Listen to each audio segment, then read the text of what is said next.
the best way to explain Buddha Gong is that it's a form of foundation training. So its main aim is to develop the dragon body. So to bring the bare shoulders online, the eagle claw in the hands, the tiger voice, the snake waist, the chicken legs, bringing all those things online so it creates the dragon body. So the dragon body is, the body has to be trained with different supplementary exercises, with form work, all the body method, you know, making this part, because this is when people first start, they're top heavy. There's too much tension in the upper part of the body. The ribs don't move too well here.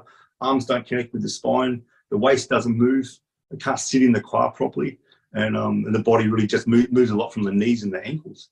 So we want to be able to rotate better through the hips, through the pelvis, through the lower back, make the ribs really connect, make the whole body link. As soon as the Ming Men's tucked under, it links the whole body just like an animal. So so when you move something, it's not just the arm doing this, but there's this sense of quite a lot of weight going either direction.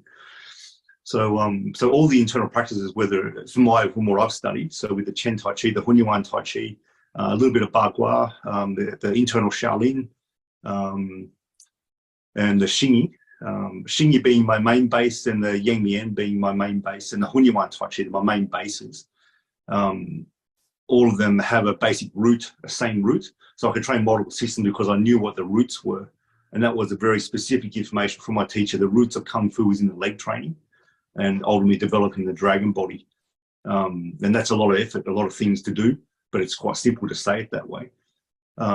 So I'd train the leg training, I'd train the Sun Ti, I'd train different Jumdrong postures to make sure I had that sense of Sung, that relax, that the spine could move really well.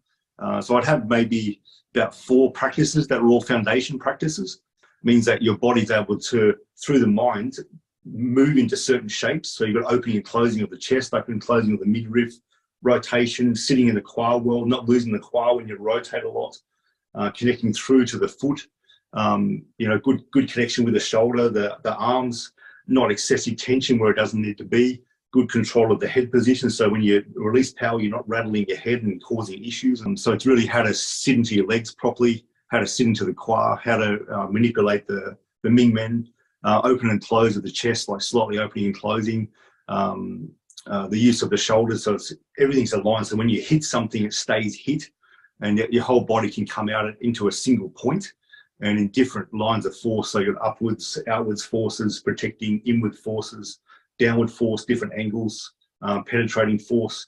Then ultimately, once those forces are trained within Xingyi, that as soon as you do one motion, there's at least 3 forces there.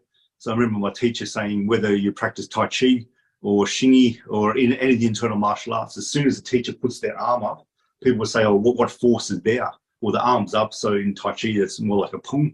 So that's an upward force or outward expanding force. But he would say, no, all the forces are there as soon as I put my arm up. And what it refers to is that the body has integrated all the forces. It depends where the person touches you, what force comes on.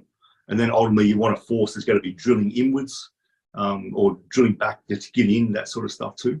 So it's not just the arm that's doing that, it's the connection with the dantian, the legs, the whole body driving it. Even if it just looks like the arm, it's the whole body driving it.